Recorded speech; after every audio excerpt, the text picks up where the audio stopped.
Tension పడుకో, కాస్త మనసుని ప్రశాంతం చేసుకో. పర్లేదు రాజు, నేను బానే ఉన్నాను. జస్ట్ 2-3 నిమిషాలు వదిలేస్తే ఫ్రీ అవుతాను. సరే. శ్రావ్యకి యాక్సిడెంట్ అవ్వడం ఏంటి? అసలు ఏం జరుగుతోంది? తను రాజీవ్తో సంతోషంగా ఉంటుంది అనుకున్నాను. శ్రావ్యకి యాక్సిడెంట్ అయిందని తెలిస్తే శారదమ్మ పరిస్థితి ఏంటి? ఈ విషయం తెలిస్తే తను తట్టుకోగలదా? అయ్యో భగవంతుడా, ఎందుకు ఇలా జరుగుతోంది?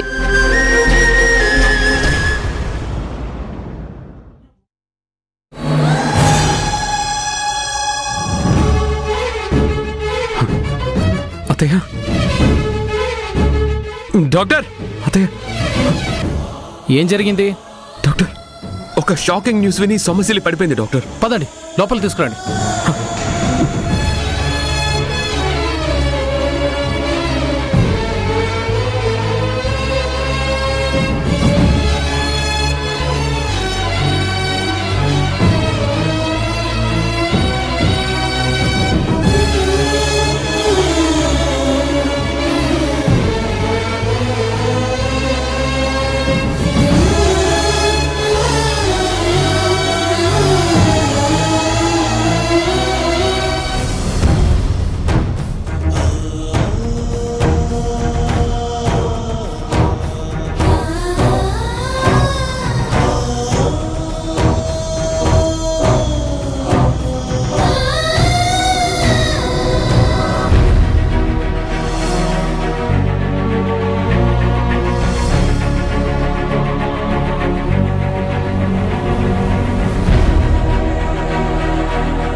నువ్వు వెళ్ళు. సరే డాక్టర్.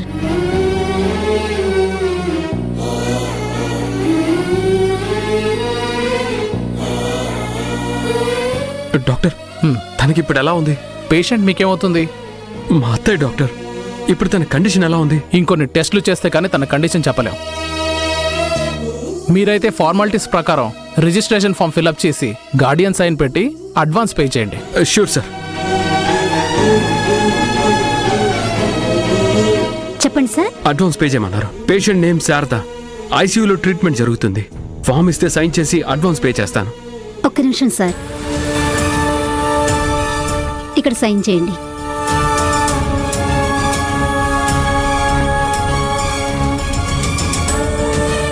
తీసుకోండి అడ్వాన్స్. సరే సార్.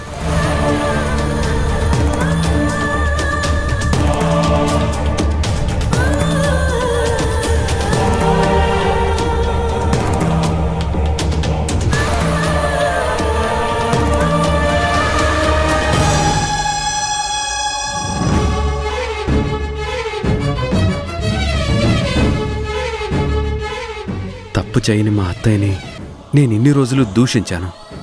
ఎన్నో మాటలని తన మనసు గాయపరిచాను. ఇప్పుడు తను ఇలా ఉందని తెలిసి కూడా నేను ఎలా వెళ్ళగలను? అసలే తన హెల్త్ బాగాలేదు. ఇప్పుడు తన కండిషన్ ఇంకా దిగజారిపోతుంది. ఇలాంటి పరిస్థితుల్లో నేను తన దగ్గర ఉండాలి, తనకి సపోర్ట్ చేయాలి.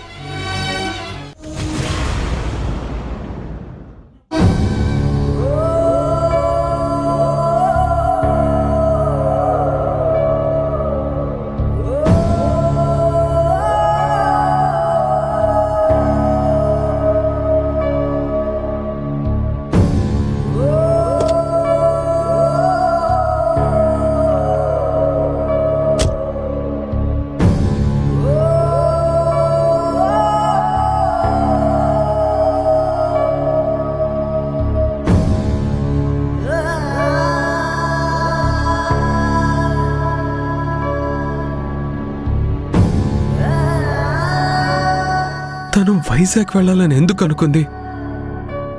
తనకి యాక్సిడెంట్ అయి చనిపోవడం ఏంటి? నిజంగా జ్యోతికి ఏదైనా ప్రమాదం జరుగుంటే నా మనసు ఆ క్షణమే చెప్పేది. నేను ఆ క్షణంలో ఎక్కడున్నా, ఏ పరిస్థితుల్లో ఉన్నా నా జ్యోతికి ఏమైనా అయ్యుంటే అప్పుడే నా గుండె బద్దలయ్యేది. నా మనసు చెప్పట్లేదంటే జ్యోతి క్షేమంగా ఉన్నట్టే. నేనైతే ఈ న్యూస్ అస్సలు నమ్మట్లేదు.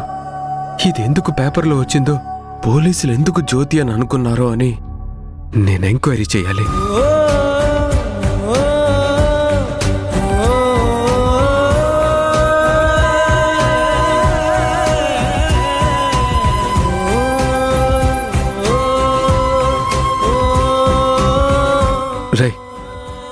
జ్యోతికి యాక్సిడెంట్ అయినట్టు పేపర్లో న్యూస్ వచ్చింది.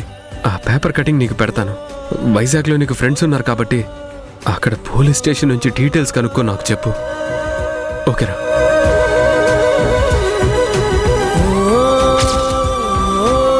జ్యోతి, నువ్వు అత్తయ్యని తల్లిలా భావించావు. తనేమో నిన్ను కూతురులా చూసుకుంటుంది.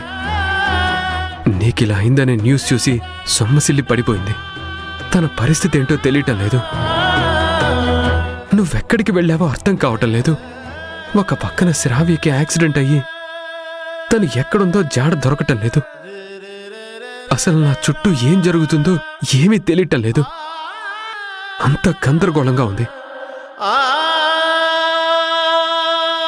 దేవుడా, నా జ్యోతికి ఏమీ కాకూడదు. నా నమ్మకం నిజం కావాలి. ఈ వార్త అబద్ధం అవ్వాలి.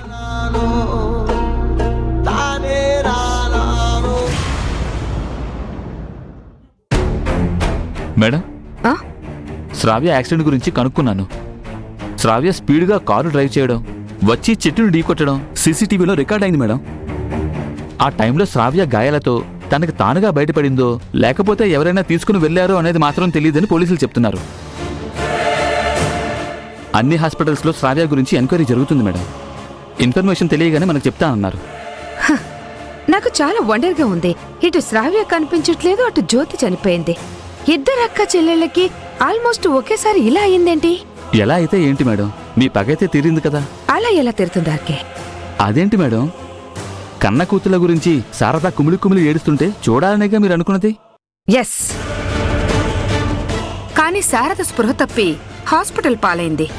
తను కోలుకుని కూతుళ్ళకి జరిగింది గుర్తొచ్చి లబోదిబోమని గుండెలు పగిలేటట్టు ఏడవాలి. తను బతికున్నన్ని రోజులు నేను నా మాటలని సూదులుగా చేసి తన గుండెల్లో గుచ్చాలి. ఆ శారద బ్రతికుండగానే రోజు నరకం చూడాలి. అప్పుడే నా పగ చల్లారుతుంది. ఎలాగో హాస్పిటల్లోనే ఉంది, 2 రోజుల్లో కోలుకుంటుంది. ఆ తర్వాత మీరు అనుకున్నదంతా చేసేసి మీ ముచ్చట తీర్చుకుందరు గాని మేడం.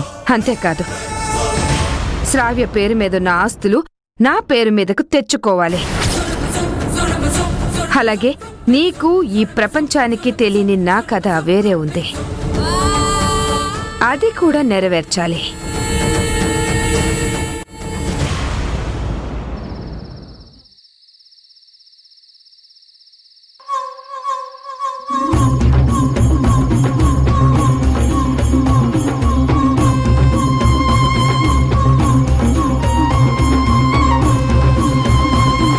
వీళ్ళేంటి నన్ను కలవమన్నారో? బహుశా రిజిస్ట్రేషన్ పనుల గురించి అయ్యుంటుంది. వాళ్ళు చెప్పిన దానికి తలాడించి తర్వాత తోక జాడిస్తే సరిపోద్ది.